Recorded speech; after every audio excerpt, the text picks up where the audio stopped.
Cimuk sanitizer aja saya buat cuci muka dalam umur Pak, karena biar aman ya. Oh, jadi, bukan ngetes, bukan ini biar aman. Aturan pemerintah sekarang ada yang namanya daring ya. Daring. Bukan darling ya. Bukan darling. Kalau darling mungkin hostnya I love you darling. Wes angel. Assalamualaikum warahmatullahi wabarakatuh. Dan wasyukronillah mabad. Balik lagi di channel kita Saung Hijrah dan masih bareng saya Hari Widodo. Alhamdulillah pada kesempatan malam ini saya sudah kedatangan salah satu ustadz yang berhasil di bidang pendidikan. Alhamdulillah. Sebelum kita mulai obrolan dan sebelum saya kenalin narasumbernya, tim Saung Hijrah mau ngucapin banyak terima kasih buat para sahabat Hijrah yang sudah menekan tombol subscribe dan menyalakan notifikasinya serta men-share video kita sebelumnya. Oke, di sebelah saya sudah ada narasumber Ustadz yang alhamdulillah sukses di bidang pendidikan. Assalamualaikum. Waalaikumsalam warahmatullahi Bapak wabarakatuh. Ustadz Ahmad Sarmin SPDI ya Pak? Ya, betul. Bisa diperkenalkan diri Pak dengan teman-teman yang belum kenal dengan Bapak. Assalamualaikum warahmatullahi wabarakatuh. Sahabat-sahabat subscriber. Perkenalkan, nama saya Ahmad Sarmin SPDI. Alhamdulillah berkiprah di bidang dunia pendidikan di Jati Agung, yaitu Yayasan Al-Huda Syifaul Qalbi yang mulai mendirikan MI, MTS dan MA Asyifa. Alhamdulillah. Jadi berdirinya Asyifa ini emang nama Sekolah, nama madrasah. Nama madrasah MI, MTS dan aliyahnya. Ya, betul. Jadi kalau untuk di bidang pendidikan itu dasar, menengah, kemudian atas Pak ya. Pak Sarmin, ya, di sini saya pengen sedikit bertanya-tanya nih tentang berdirinya Asyifa. Dan Pak Sarmin mendirikan Asyifa ini emang individu atau ada motivasi dari rekan atau dari keluarga untuk mendirikan Asyifa ini? Saya pengen tahu tentang sejarah Asyifa berdiri ini. Ya, Bismillahirrahmanirrahim.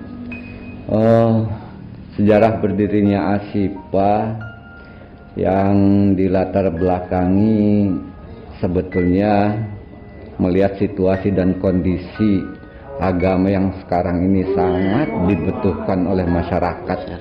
Ya, masyarakat ini sekarang butuh dengan agama. Sentuhan agama, iya.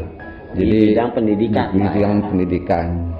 Jadi kita lihat banyak orang tua yang butuh anak untuk dimasukkan ke madrasah. Sedangkan yang daerah kita khususnya dari Karanganyar, Jatimulyo, Waikandis itu tidak ada suatu sekolah yang notabene-nya adalah yang cenderung kepada agama, yaitu madrasah. Maka alhamdulillah pada tahun 2014 kita berupaya melihat kondisi seperti itu. Kalau banyak siswa tamatan SD atau tamatan MI yang membutuhkan keagamaan, tentunya untuk daerah kita itu nggak ada gitu. Adanya di MTS 1 itu pun jauh dan masuknya pun susah. Aksesnya masuk untuk kesananya. Kenapa? Karena sekarang ini untuk peminat madrasah itu alhamdulillah sudah ngebludak ya, Untuk tahun ini Pak? Oh, bukan dari tahun ini, dari tahun-tahun lalu. Kenapa? Karena itu tadi minat madrasah sudah sekian banyaknya orang, sedangkan yang diterima nggak nyampe separuhnya. Jadi ya kita termotivasi itu satu, kemudian yang kedua melihat ekonomi masyarakat. Kita ingin mendirikan suatu yayasan yang diusahakan seminimal mungkin tidak ada biaya. Tidak ada biaya. Tidak ada Pak? biaya. Alhamdulillah sampai sekarang pun madrasah kita baik MI maupun MTS maupun MA-nya tidak ada yang namanya SPP. Alhamdulillah. Alhamdulillah ya Pak. Ya, jadi itu sejarah berdirinya khususnya untuk MTS Asipa didirikan dari tahun 2015 yang modal dari awalnya kita modal sendiri bangun 3 lokal ya waktu itu. Alhamdulillah respon dari Kementerian Agama pun langsung tanggap, kita diberikan izin untuk operasional MTS Asipa itu 2016 itu sudah keluar izin operasional. Alhamdulillah Itu langsung udah sudah dari rekomendasi udah keluar izin operasional. Sedangkan untuk aliyahnya sampai sekarang kita ini masih proses untuk lagi pengajuan izin operasional.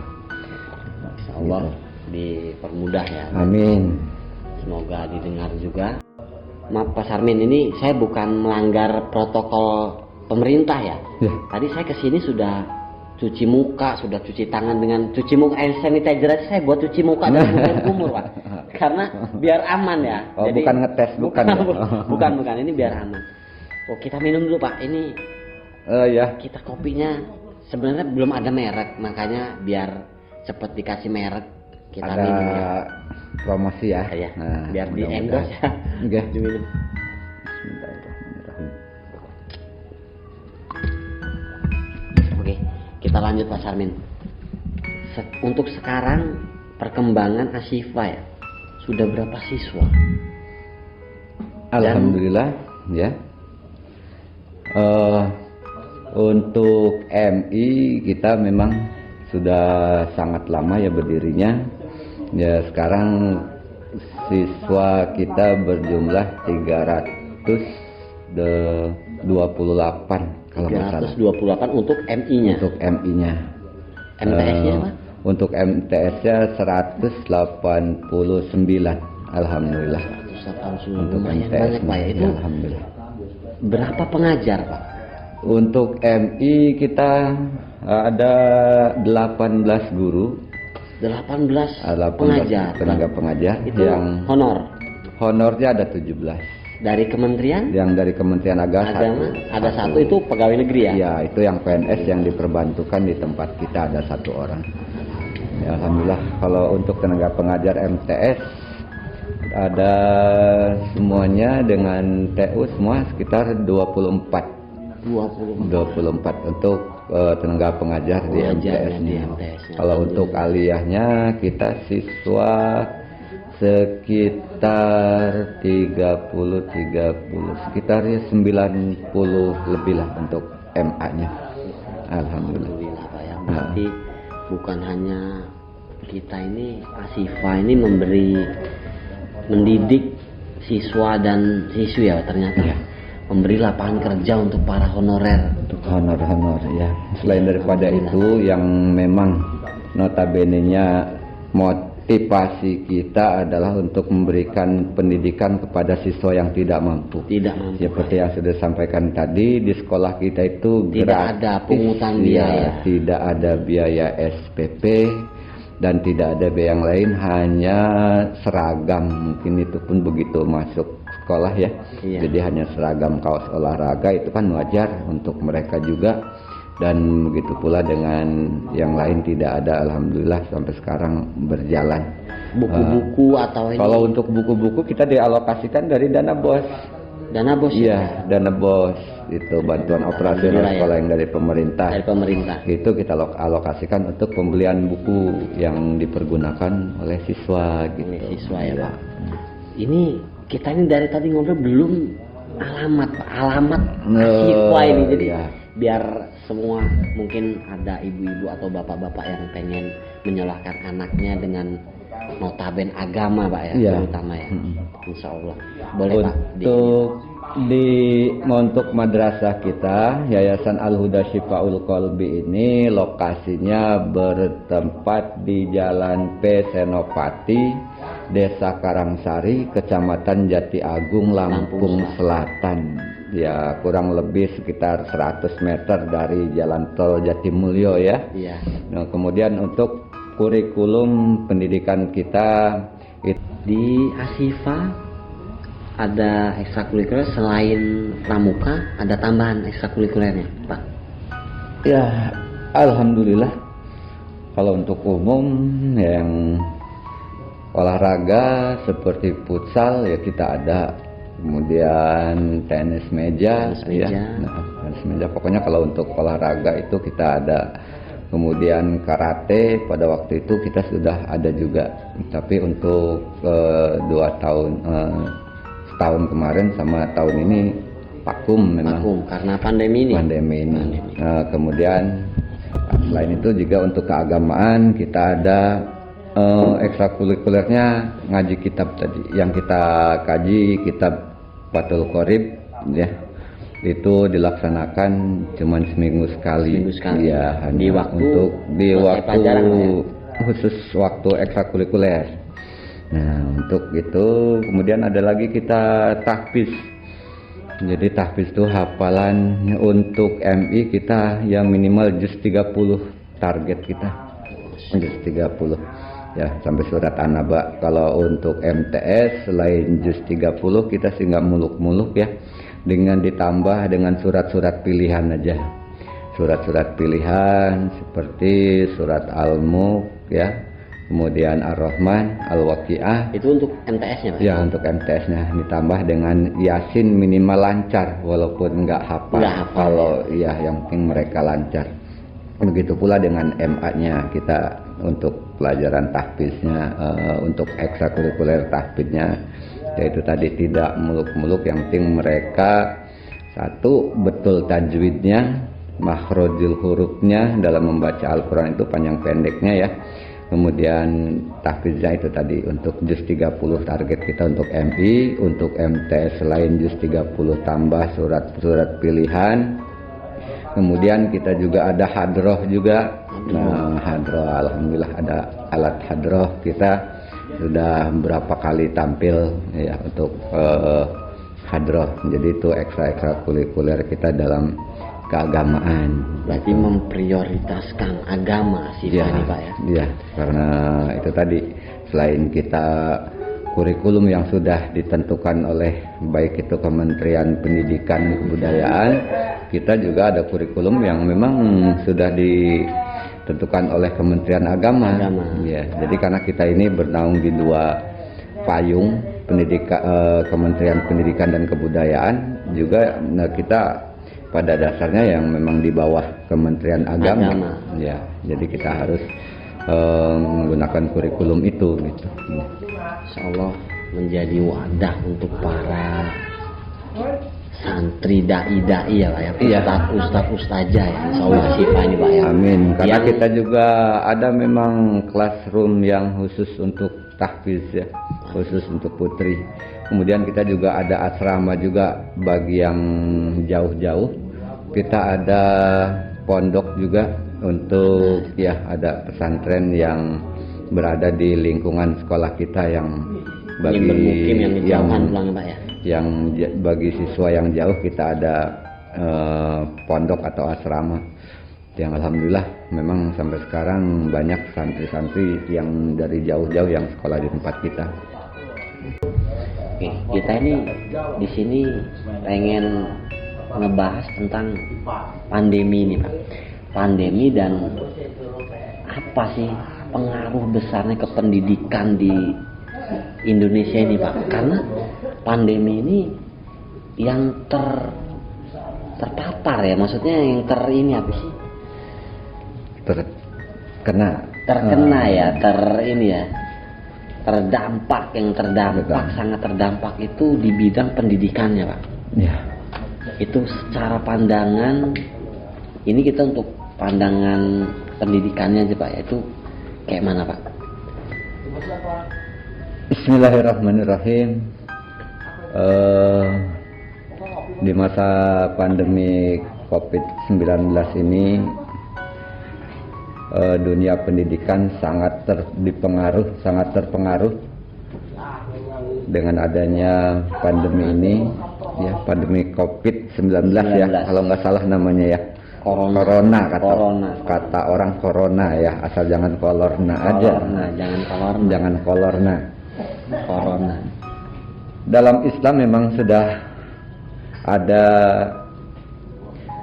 kejelasan bahwasannya salah satu ujian yang diberikan oleh Allah sendiri berfirman dalam Al-Qur'an, a'udzubillahi minasyaitonirrajim, wa lanabluwannakum bisyai'im minal khauf wal ju' wa naqsim minal amwali wal anfusi was samarat wa basyiris sabirin alladzina idza asabathum musibah qalu inna lillahi wa inna ilaihi raji'un.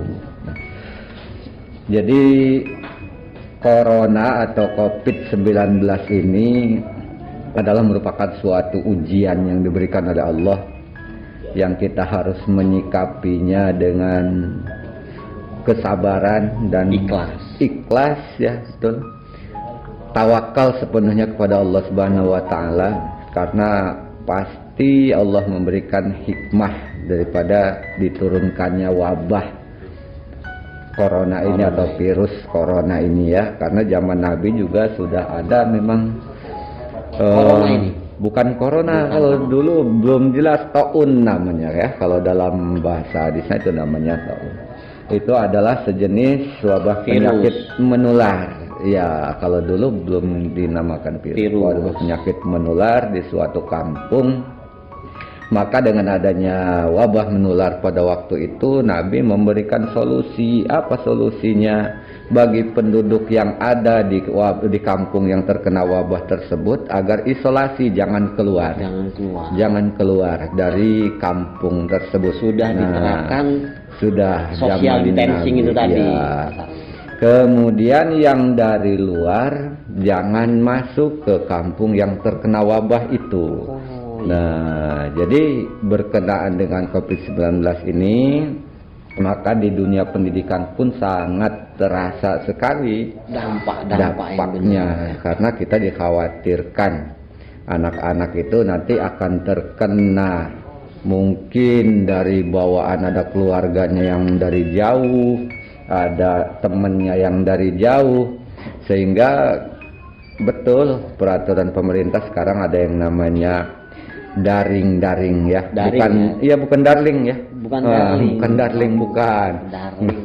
Kalau darling mungkin hostnya I love you darling ya. Ini daring ya Pak ya. Darling ya, namanya daring. Jadi siswa itu belajar di rumah dengan cara daring. Itu menurut Pak Sarmin efisien kah? Efisien? Ya, sebetulnya yang namanya belajar dengan tidak tatap muka itu kurang efisien yang jelas. Kenapa siswa jangankan belajar sendiri di rumah, di sekolah saja yang sudah barusan dijelaskan oleh gurunya, begitu ditanya banyak yang jaka sembung. Jaka sembung. Naik ojek. Iya, jaka sembung naik ojek, nggak nyambung. Jack ya. Gitu.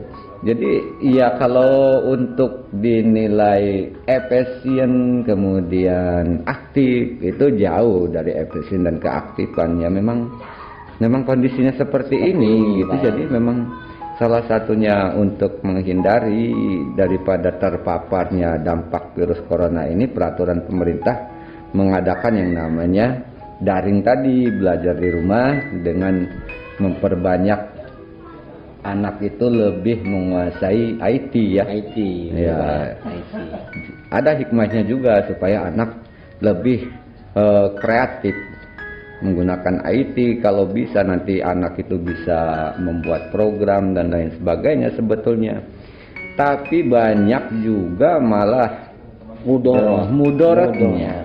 Ya. Itu kebanyakan karena ini yang kita riset kebanyakan siswa ya, mungkin kalau untuk MI dasar mungkin masih kita bisa memantau ya, orang tua masih bisa memantau. Cuman kalau sudah MTS atau itu jangankan yang untuk MTS, untuk MA, dengan adanya pendidikan seperti ini menguji kesabaran orang tua.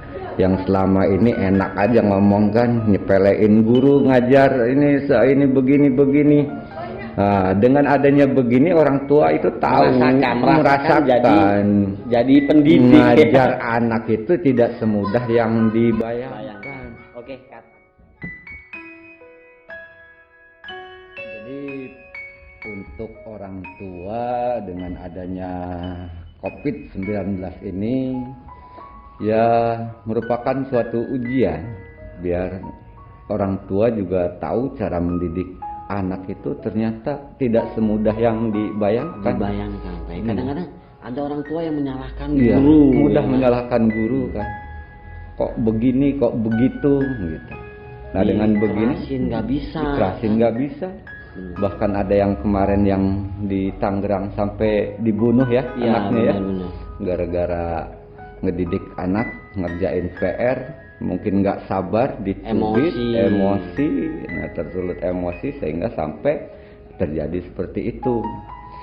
Tapi bagi orang tua yang mengerti cara mendidik anak dengan adanya pandemi COVID-19 ini ya lebih terasa dengan mendidik anak di rumah. Orang tua juga kan banyak yang di rumah tuh. Banyak yang di rumah. Karena memang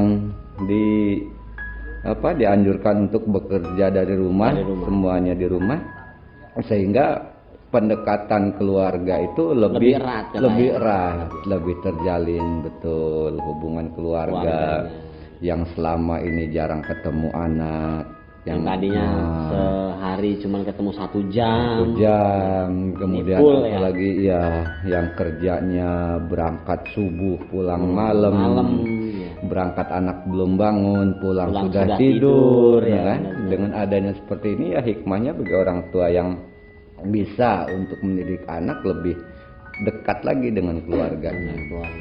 Tapi di balik itu ada juga bagi yang tidak mampu, bagaimana ceritanya itu Pak kan?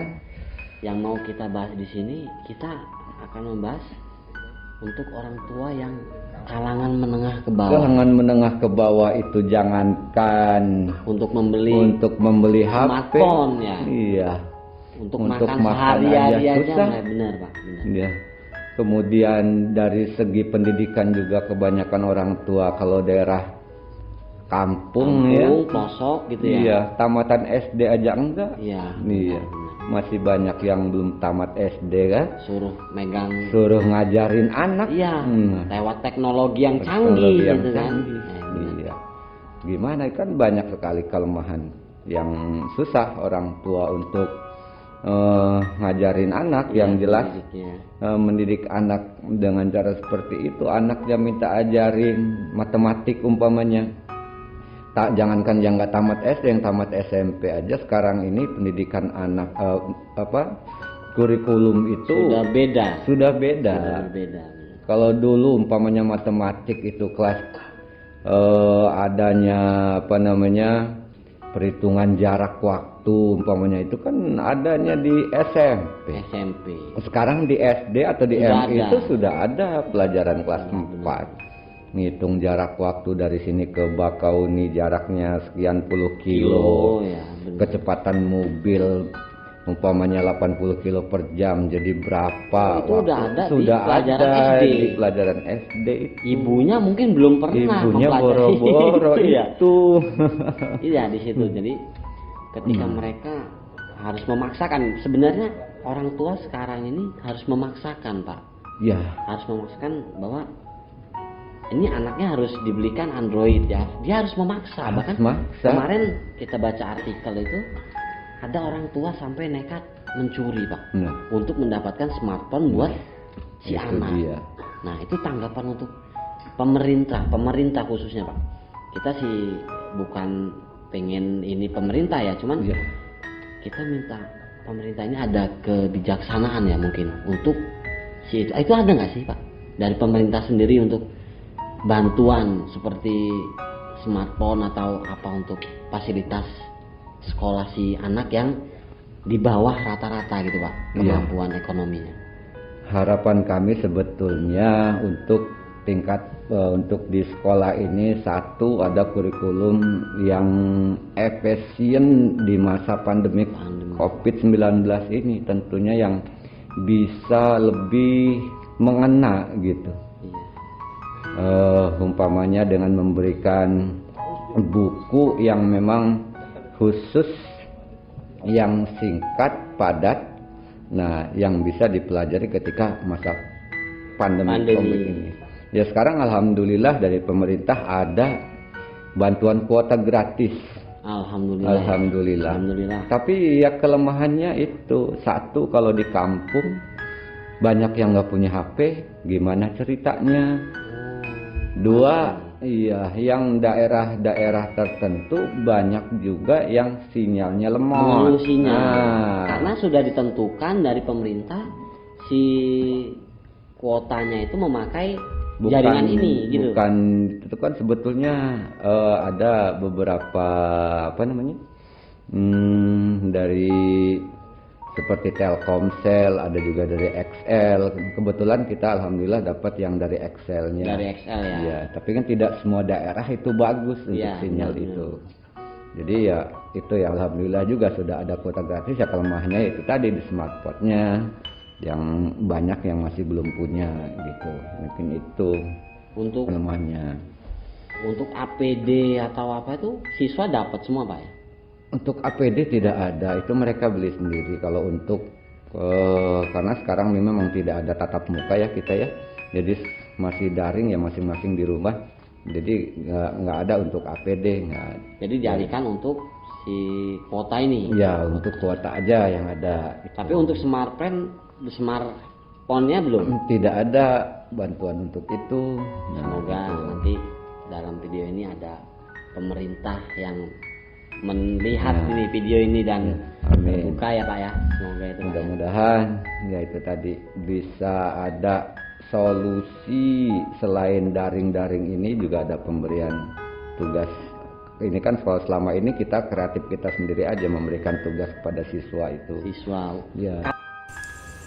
Oke Pak Sarmin, sebelum kita tutup obrolan kita malam ini, apa sih hikmah yang bisa kita ambil dari semua ini, dari cobaan yang kita hadapi saat ini ya? COVID-19 nih ya, bukan COVID ya. Bukan bukan COVID, bukan corona ya. Bukan corona.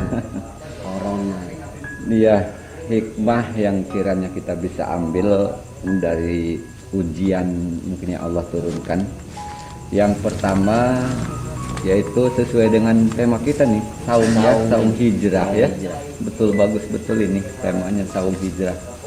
Hijrahnya apa? Satu, hijrahnya itu kita dari kebiasaan yang mungkin dulu kurang menjaga kebersihan ya, dulu malas cuci tangan dan lain sebagainya, mau makan langsung karena lapar ya mungkin langsung cuci tangan langsung dimakan aja sebungkus-bungkusnya. Nah dengan adanya begini kita setiap saat harus cuci tangan sesuai dengan protokol kesehatan. Kemudian daripada itu juga lebih bagusnya kita untuk membiasakan wudhu. Jadi selain untuk sholat 5 waktu ya kita usahakan untuk selalu menjaga wudhu agar kita selalu dalam keadaan bersih dan suci. Nah itu tadi satu hikmahnya. Hijrahnya kita dari yang biasa kurang menjaga kebersihan, kita akan lebih menjaga kebersihan. Baik itu diri maupun lingkungan, termasuk di rumah kita juga. Ya, kemudian yang kedua hikmahnya yaitu tadi mempererat hubungan antara keluarga. Ya, dengan adanya pandemi ini sehingga yang tadinya jarang ketemu antara ayah dan anak, ibu dan anak, ayah dan ibu, dengan adanya seperti ini kan mereka lebih banyak waktu di rumah sehingga akan tercipta hubungan keluarga itu lebih erat, lebih dekat lagi, emosionalnya, kejiwaannya lebih dekat lagi gitu. Kemudian yang ketiga saya rasa hikmahnya dengan adanya banyak waktu yang mungkin di rumah itu bisa terbuang dengan sia-sia, ya kan? Kalau kita banyak waktu luang, kalau kita bisa memanfaatkan waktu yang banyak yang luang itu, kita kreatif Jadi mendidik orang untuk kreatif. Apa ini ya yang kita bisa Harus lakukan? kita lakukan gitu. Apa yang kita lakukan ini di masa kosong seperti ini gitu mungkin kan? Walaupun kita kerja di rumah atau ini karena yang jualan juga mungkin banyak yang sepi, kemudian banyak juga karyawan yang dirumahkan, Berhentikan ya kan? diberhentikan, sehingga banyak mereka yang banyak yang luang waktu tadi, sehingga dengan adanya seperti ini memicu Timbul kreativitas. memicu pikiran kita sehingga akan timbul kreatif. Apatah bikin bata, bikin combro, tah buat dijual ya. Kalau saya sendiri, oncom di jero betul. Kalau saya sendiri kebetulan alhamdulillah dengan adanya pandemi ini punya kebun pisang saya sekarang. Ya kenapa? Karena kalau sekolah aktif mah kita setiap waktu di sekolah terus kan, setiap saat di sekolah. Tapi dengan adanya seperti ini banyak uang waktu. Ya saya nanam pisang, alhamdulillah ya. Tapi udah, di Asifa ada yang bermukim, Bang? kadang-kadang ada yang menunggu di sekolah. Untuk ya. pandemi ini? Ya, untuk pandemi ini kalau setiap harinya ada guru yang sesuai dengan jadwal memberikan daringnya itu dari sekolah, dan mereka siap untuk memberikan motivasi untuk kepada siswa itu dengan melalui pembelajaran online. Kemudian yang keempat tentunya hikmah yang paling penting di masa COVID atau dari pandemi ini adalah yaitu lebih mendekatkan diri kepada Allah Subhanahu wa taala. Karena corona itu adalah makhluk ciptaan Allah ya, yang membuat was-was banyak orang, sehingga kita dengan adanya seperti ini kita akan lebih banyak berserah diri, tawakal kepada Allah Subhanahu wa taala, sehingga akan lebih terasa jiwa kita akan lebih tenang dengan mendekatkan diri kepada Allah Subhanahu wa taala, tidak ada rasa takut dengan terkena corona. Iya, karena berserah diri kepada Allah Subhanahu wa taala tetapi tidak melupakan syariat. Karena yang namanya tawakal itu adalah berusaha nih ya, berserah diri setelah berusaha. Jadi pesan saya kepada seluruh yang melihat sahabat hijrah ini, mari kita amalkan suatu hadis Nabi dalam kondisi apapun. Ikhlis ala ma yanfa'uka. Nah, bersemangatlah terhadap sesuatu yang bermanfaat bagimu. Nah, jangan merasa lemah dengan adanya seperti ini. Wah, aing mah teu bisa nanaon cenah. Jangan lagunya Sule yang dipakai. Nah, aing mah teu bisa. Jangan pakai ilmu itu. Nah, atau juga ilmu orai kadut. Nah, jangan kita pakai ya. Nah, apa itu orai kadut? Oh, ilmu orai kadut itu kalau kita sudah punya beras sekilo, nggak mau kerja lagi. Nggak mau tidur. Kalau beras itu belum habis. Nah, masih punya asal perutnya udah penuh. Kalau orai kadut kan begitu ya. Habis makan kalau belum habis yang di perutnya masih ngerengkol aja kalau bahasa kitanya ya. Nah, jadi jangan pakai ilmu itu. Saya pesan kepada sahabat-sahabat semua, ikhlis ala ma yanfa'uka, bersemangatlah terhadap sesuatu yang bermanfaat bagimu. Wala ta'jis, jangan merasa lemah, jangan merasa tidak mampu. Semangat tetap. Apapun yang bisa kita lakukan asal sesuatu itu bermanfaat, tidak bertentangan dengan aturan pemerintah, tidak bertentangan dengan aturan agama. Itu mungkin kira-kira bisa kita menikmati.